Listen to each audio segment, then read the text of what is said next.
находимся на выставке компании Airton. Эта компания занимается биокаминами и электрическими паровыми каминами.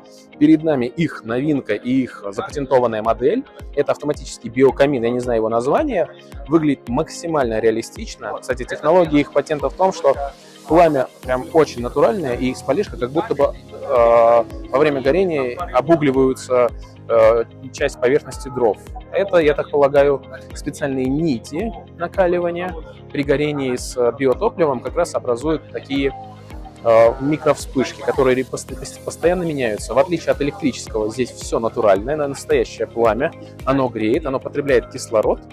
Ну и самое главное, обычный человек издалека его не может отличить от максимально настоящего реального пламени. Но, в отличие от настоящих дров, здесь ничего не нужно покупать. Единственное, заправляете биотопливо, его хватает на 4-5, максимум 6 часов, и вы имеете такую красоту.